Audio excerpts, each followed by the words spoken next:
Good evening, good evening. We are here for another Bible study live with Jesus as the Answer Outreach Ministry. We are so excited to be here. We have been having a great discussion all week. And tonight will be no different as we get ready to jump into the Word. Sister Fagan, if you would, start us off with a word of prayer.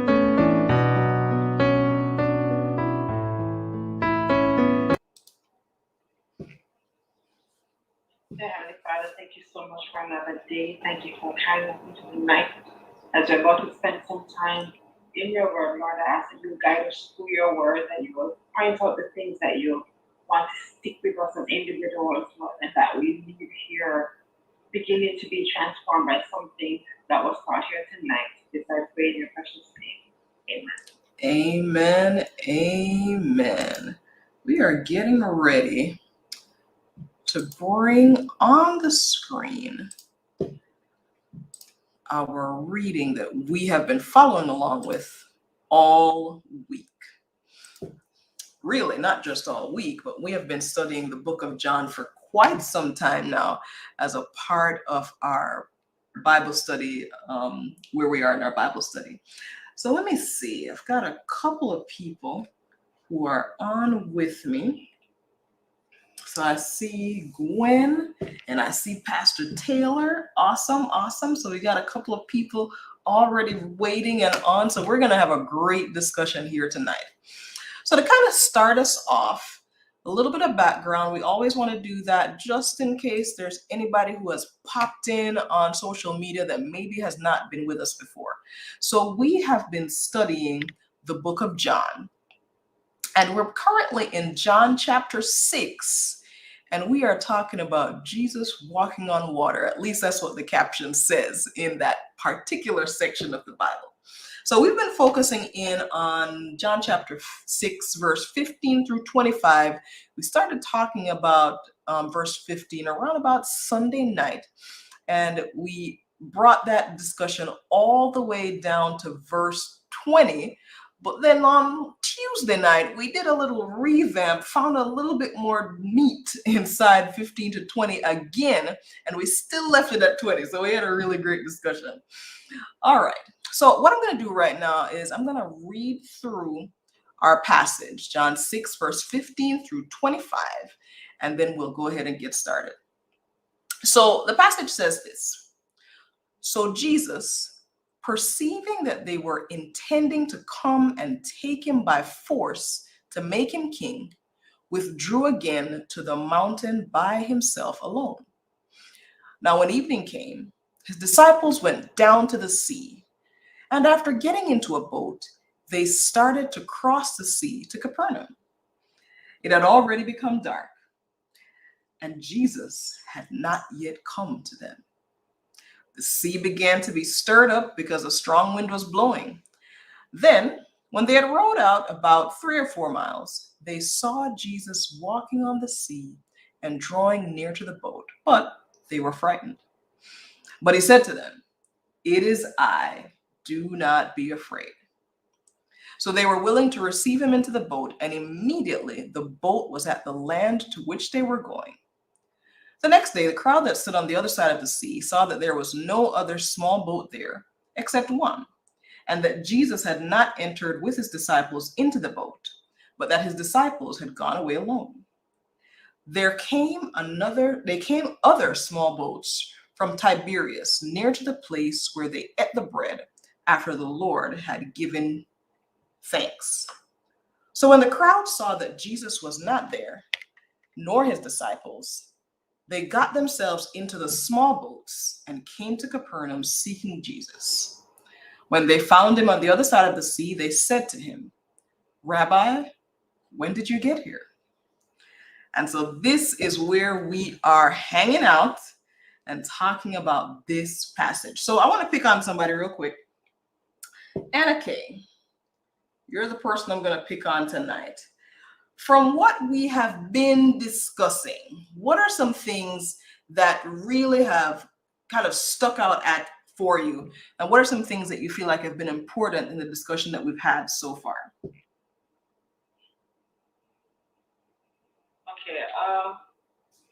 I remember in verse 15, a few points came out from verse 15 by itself. We talked about how the people had misunderstood what Jesus' mission was. It was completely different from his actual mission. And we knew them misunderstood because it said that they wanted to take him by force. And it tells me too that they also misunderstood who he was because they didn't seem to get that he already knew what their intentions were. So they also misunderstood who he was. And we definitely talked about the fact that his withdrawal was not a selfish act. It wasn't even because he was afraid of the people. It was really about what was best overall. I think we call it the greater good. That's what we had called. Mhm. He knew what was best in that situation. It wasn't about abandoning anybody. It wasn't about being afraid of the people.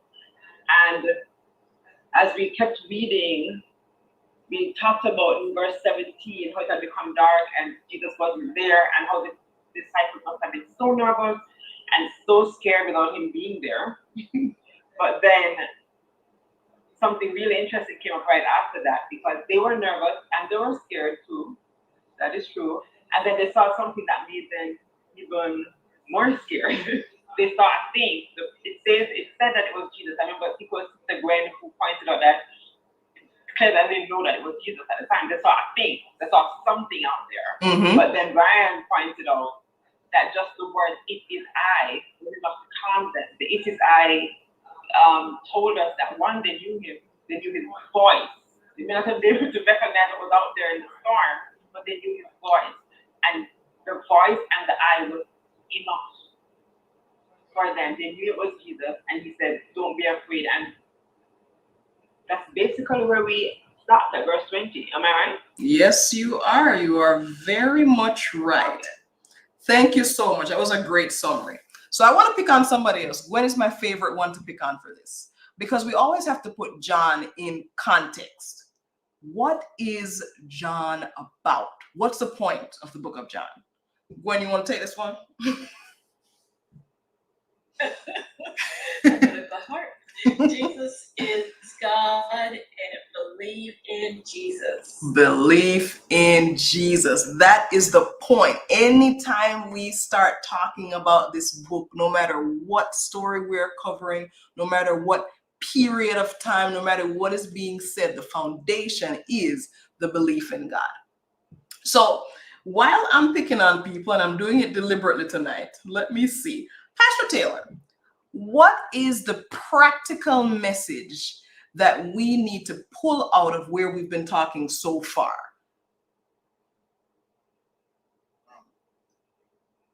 I believe one of the practical message that we should pull out is, what's our motive for believing in Jesus? Mm-hmm.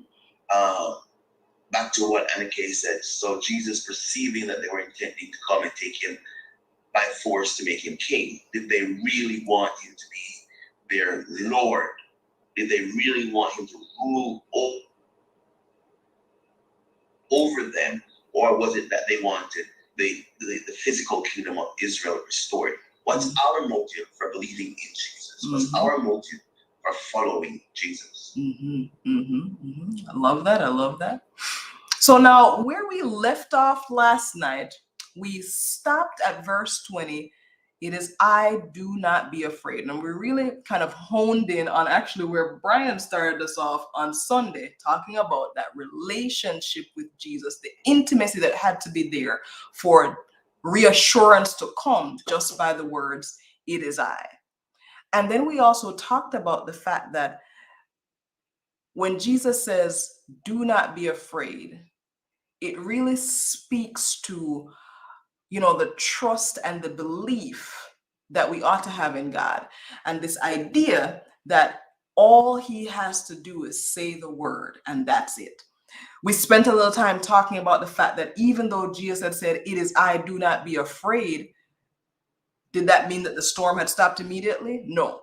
So we made that point that even if we're still in the challenge, just the fact that Jesus is there is enough to dispel all of our fears.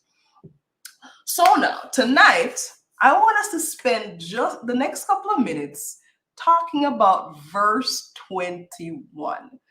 And you might be curious about why I'm saying just verse 21, but I think there's a lot in here for us to get out.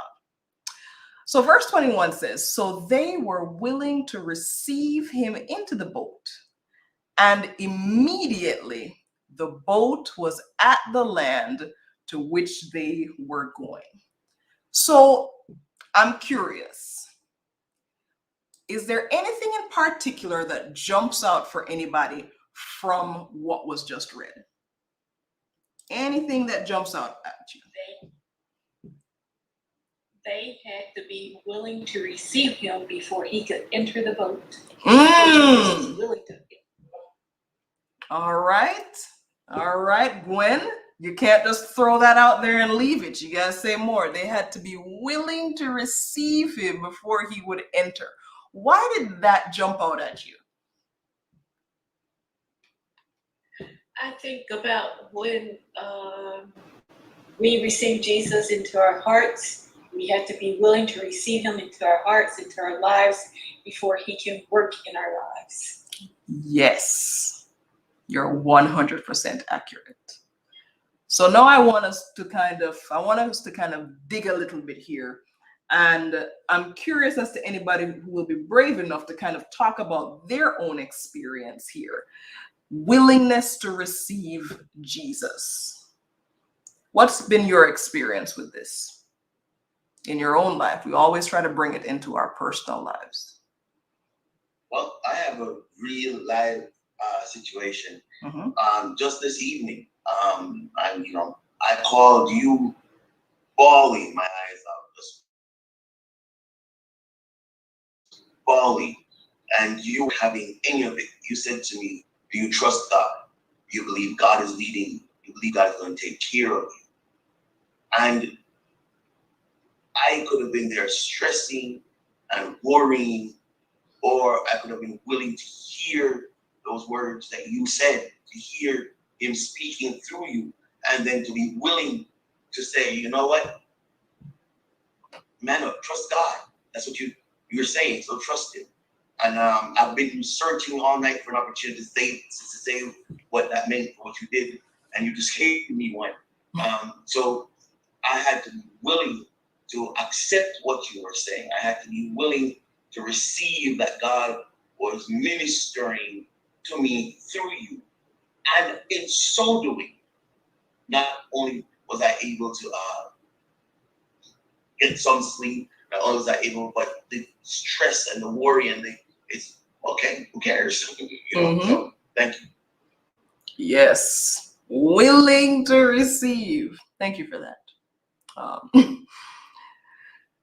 When you were talking about that willingness and just having to say, you know what? I have to really hear this. I have to really internalize it, and I have to really just act it out right now. I really have to just believe it. That word that I said, belief, is exactly what it took me back to. So here we are. John is all about belief. And in verse 21, what the instruction to us is that we have to be willing to receive God. So I want to press you guys a little bit more. We've heard from Gwen, we've heard from Pastor Taylor, we've heard from a couple of people. Willing to receive God. What does that look like for you? How have you been willing to receive God in your own life?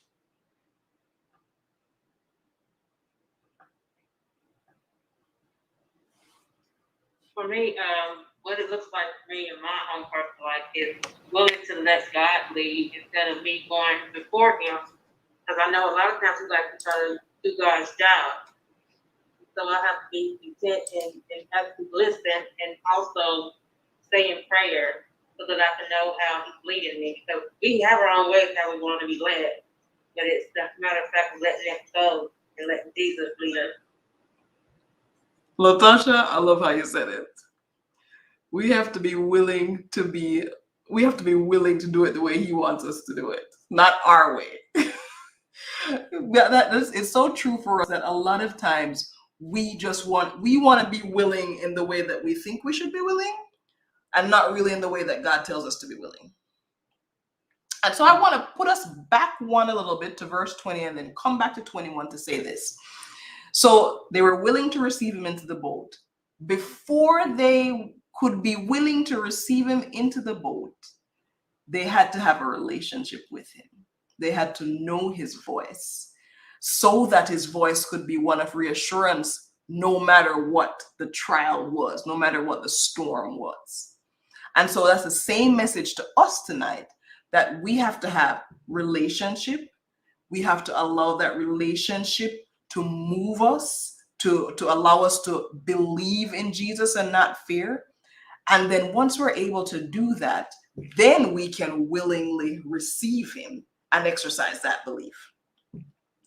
Now, there's a second thing to verse 21 that I think is really important. And I'm curious to see if anybody can point it out. But I see, Lou, that you're unmuted. So if you want to go ahead before we move to that.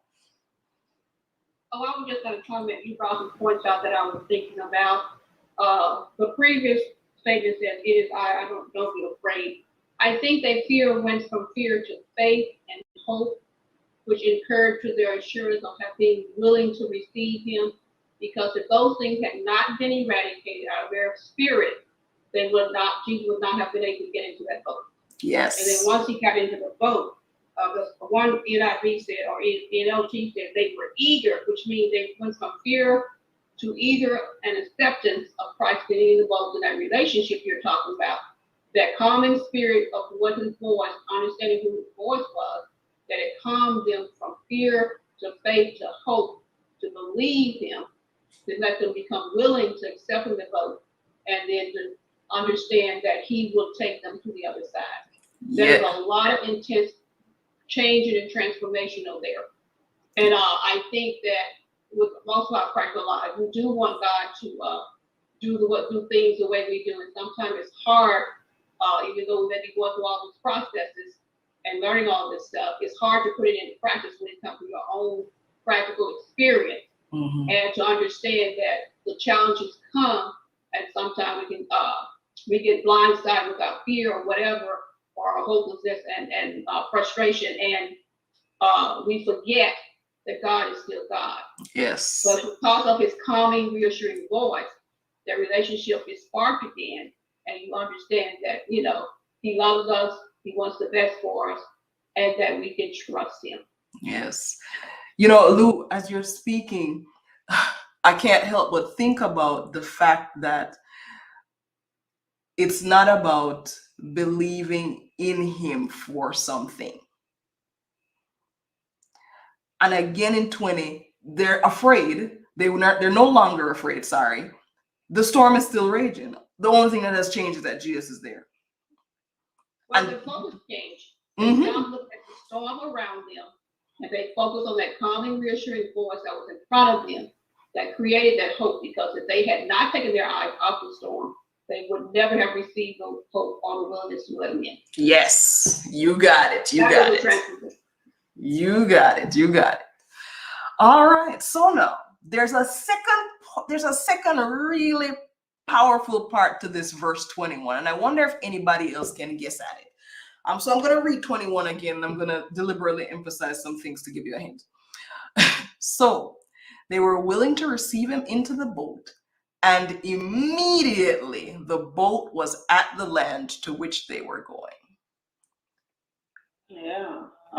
Because I was looking at all this time, we're saying, like you pointed out before, the storm was still going on. All of that was happening. They recognized him, they had a relationship, so they were able to recognize him, they received him into the boat, and at that exact moment, they were where they were supposed to be, where they were going. It didn't say the storm stopped. It said that miraculously, because immediately they were on land. And that, to me, in my own life, that tells me that the moment I let Jesus in, I don't even have to mention what's happening, because this verse doesn't even talk about what's happening. The surrounding circumstances aren't even mentioned. But the moment I let him in, I am exactly where I need to be. And that might simply mean that I am with him in his arms. It could mean that I'm physically where I need to be. It could mean that emotionally, something, there's a change, there's a peace, a calmness. It could mean anything, but I am where I'm supposed to be because I'm with him. Anarchy, you hit the nail on the head. I can't even say anything more. You hit it right at the point. And I like the way you put it because, again, I'm immediately wherever I need to be. Again, it speaks to this idea of us letting go of a particular outcome or an idea of how things are supposed to be. So for the disciples here, sure, immediately they were at the land where they were going and they were out of the distress of the storm. But before even that, immediately they were at the land, they were immediately comforted. They immediately were no longer distressed. And that was just the presence of Jesus. And so I think that the practicality that we have to take out of John here has to do with exactly what you just said, Anarchy, is that if I am truly in relationship with Jesus, because we have to start there. If I am truly in relationship with Jesus, his very presence assures me. And so no matter what is happening around me, whether the storm is still raging or not, because he is there, I am immediately better.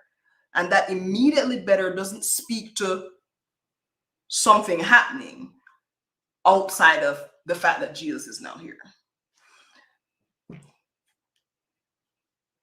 What do you guys think of that concept? What do you think? Do you think that's right? Do you think that's wrong? Do you think it's a good way to look at it? And how would you communicate that to somebody who doesn't understand Jesus or doesn't understand what a relationship with Jesus can do?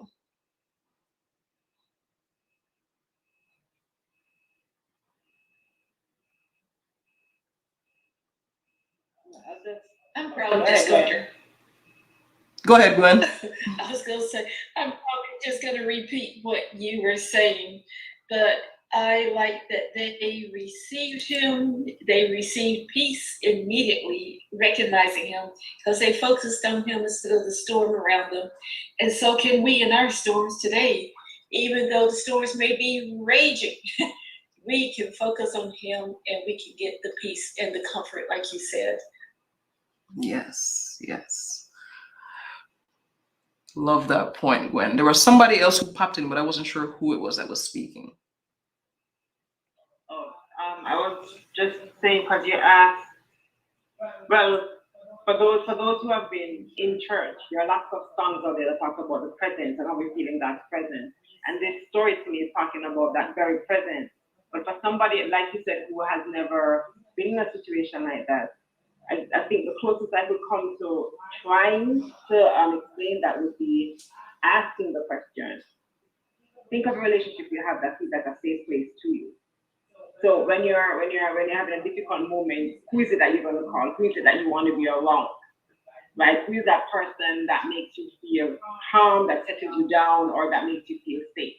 And if that person can relate to that, and you can see that this is infinite times better than that, or infinite times more safe, or infinite times more comforting, that might be the closest I could get to getting an in to trying to explain what it's like to be in the presence of God. That experience. I want us to ponder something because we're actually getting ready. Boy, that 30 minutes went quick. I want us to ponder something. And if you could do me a favor, just scroll down on the commentary side, right before you see verses 22 through 27. Yeah, you can leave it right there. So right before, and those of you who can see that well, what I'm actually pointing us out to is this second to last sentence right before you see verses 22 through 27. It says, if we have received Christ Jesus the Lord, have received him willingly, though the night be dark and the wind high, yet we may comfort ourselves with this, that we shall be at shore shortly, and are nearer to it than we think we are. And I think that's a really great point for us to pause at tonight and really comfort ourselves with. Because I think a lot of times when we're going through challenges, situations, circumstances, whether it's something emotional, whether it's something physical, whether it's something, in any aspect of life, sometimes we can get so caught up with the thing that's happening, the storm that's raging, that we don't recognize just how close to safety we are. And so my encouragement to us tonight is that as we grow and build this relationship that we have with Jesus, that we would begin to recognize him when he is there. Because guess what? He's always there.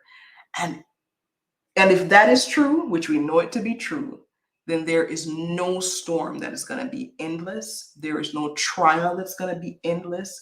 There is no challenge that's going to be endless. Because once we receive Jesus and receive him willingly, no matter what is going on, we are going to be where we need to be, and we're closer than we think.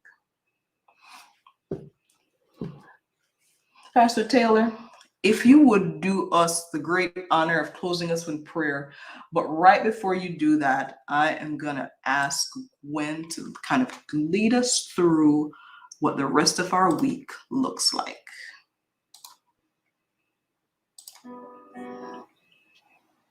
Okay, today is Thursday, so tomorrow we will be back for unload and upload at 8 o'clock. Again, that is tomorrow. And then on Sabbath, we have Sabbath Bible studies at 9 o'clock. We have Sabbath worship at 10 o'clock. We have Sabbath Kids program at 10:10 a.m. And then Lima Drive Seventh-day Adventist Church has worship at 11:45. Also, there will be some in Nicholasville at 2 o'clock doing some demographics. Thank you. Thank you. Pastor Taylor?